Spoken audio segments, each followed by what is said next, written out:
Twisters എന്ന് പറഞ്ഞ പടം കണ്ടു. പഴയ 96 ഇറങ്ങിയ പടത്തിൻ്റെ റീമേക്കാണ്. ആ പഴയ പടത്തിൻ്റെ DVD സി ഡി ഒക്കെ എൻ്റെ കയ്യിൽ ഉണ്ടായിരുന്നു തോന്നുന്നു. 90s കിഡ്സിന് അറിയായിരിക്കും. ആൻഡ് സ്റ്റാർ മ്യൂസിലൊക്കെ സ്ഥിരം വരാറുള്ള പടമായിരുന്നു. സോ അതിൻ്റെ ഒരു ഒഫീഷ്യൽ റീമേക്ക്, നല്ല കിടിലം പടം, നല്ല മേക്കിംഗ് ഉള്ള പടം. ആൻഡ് ഈ സിനിമ കാണുമ്പോൾ ഇപ്പോൾ ഞാൻ പ്രധാനമായിട്ട് ഉദ്ദേശിച്ചത് ഇതൊരു സാധാരണ ഇതിൽ മേക്കിംഗ് മാത്രമേ രസം ഉണ്ടാവുള്ളൂ എന്നാണ്. പക്ഷേ ഈ സിനിമ അങ്ങനെയല്ല. മേക്കിംഗ് മാത്രമല്ല, ഇതിൽ വരുന്ന ക്യാരക്ടർ ഡിസൈനും ക്യാരക്ടർ സ്റ്റഡിയൊക്കെ അടിപൊളിയാണ്. നല്ലൊരു പ്ലോട്ട് ഉണ്ട്, നല്ലൊരു വൺ ലൈൻ ഉണ്ട്, നല്ല കിടിലിനായിട്ട് സ്ട്രക്ചർ ചെയ്ത് വെച്ചുള്ള ഒരു സ്ക്രീൻ പ്ലേ ഉണ്ട് പടത്തിന്. സോ ഒരിക്കലും നമുക്ക് ബോറടിക്കില്ല. ഈ ക്യാരക്ടേഴ്സിനൊക്കെ നമുക്ക് ഇഷ്ടമാവും.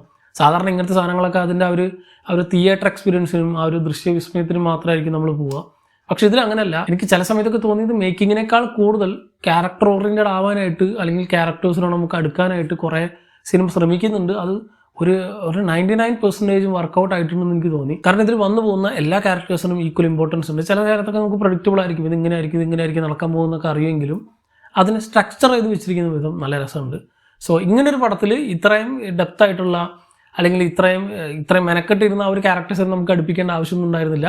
കാരണം എല്ലാവരും ഈ ഒരു ടൊർണാഡോയും ആ ഒരു ട്വിസ്റ്ററും കാണാനായിട്ടാണ് പോകുന്നത്. സോ ആ ഒരു സാധനം മാത്രം കണ്ടാൽ മതി എന്നുള്ള രീതിയിൽ അപ്രോച്ച് ചെയ്യുന്നവരെ പോലും ഈ ഒരു ക്യാരക്ടേഴ്സിലേക്ക് അടുപ്പിക്കാനും ആ ഒരു ക്യാരക്ടർ ഇന്ന കാര്യം ഇന്ന സ്ഥലത്ത് ഇവിടെ വെച്ച് ചെയ്യണം എന്നുള്ള ആ ഒരു മോഡിലേക്ക് സിനിമ എത്തിക്കുമ്പോൾ അത് അടിപൊളിയായിട്ട് തന്നെ ബ്ലെൻഡ് ആയിട്ടുണ്ട്. ആൻഡ് അപ്പാർട്ട് ഫ്രം ദാറ്റ് ഇതിൻ്റെ ആ ഒരു വിഷ്വൽ ട്രീറ്റ് അടിപൊളിയാണ്, നല്ല മേക്കിംഗ് ആണ്. ഈ മേക്കിംഗ് എന്ന് പറയുമ്പോൾ ഇത് ഇതേ മോഡിലുള്ള കുറേ സിനിമകളുണ്ട്. പക്ഷെ അതിലൊക്കെ തന്നെ നമുക്ക് ആ ഒരു ഗ്രീൻ സ്ക്രീൻ എഫക്റ്റ് പക്കയായിട്ട് ഫീൽ ചെയ്യും. ഇതിനങ്ങനെ ഫീൽ ചെയ്യുന്നില്ല. ആ നല്ല രീതിക്ക് തന്നെ ഈ സിനിമയുടെ എലിവേറ്റ് ചെയ്യുന്നുണ്ട് ഇതിൻ്റെ മൊത്തത്തിലുള്ള ഒരു മോഡിനെ തന്നെ. കാരണം ലൈവ് ലൊക്കേഷനിൽ ഒപ്പം തന്നെയാണ് ഇവർ രണ്ട് ഷൂട്ട് ചെയ്തിട്ടുള്ളതെന്ന് തോന്നുന്നു. ആൻഡ് ഈവൺ ഇത് സ്റ്റുഡിയോയിലാണ് ചെയ്തതെങ്കിലും വർക്ക് അടിപൊളിയാണ്.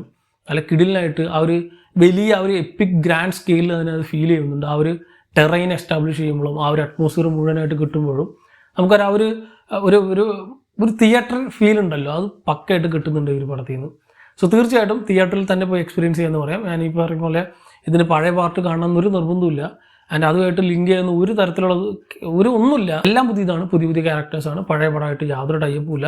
ആൻഡ് ഇതിൻ്റെ ഒരു സീക്വലോ പ്രീക്വലോ ഒന്നും ഉണ്ടാക്കാനായിട്ട് യാതൊരു ശ്രമവുമില്ല. ഒരൊറ്റ പടം അത് കിടിലിനായിട്ട് ചെയ്യാനാണ് അവർ ഉദ്ദേശിച്ചിട്ടുള്ളത്. അത് പ്രോപ്പറായിട്ട് അതിന് വർക്കൗട്ട് ആയിട്ടുണ്ട്. എനിക്ക് അവിടെ ഒരു ലാഗോ ഒന്നും തന്നെ ഫീൽ ചെയ്തില്ല. ആ ഒരു മിനിമൽ ടൈമിലും നല്ലൊരു എക്സ്പീരിയൻസ് വന്ന പടം. എനിക്ക് തോന്നുന്നത് ഇത് ലാപ്പിലോ ഫോണിലൊക്കെ കണ്ട് ഇത്ര രസം ഉണ്ടാവില്ല. സോ തീർച്ചയായിട്ടും കാണണമെന്നുണ്ടെങ്കിൽ തിയേറ്ററിൽ തന്നെ പോയി കണ്ടുപോകാം.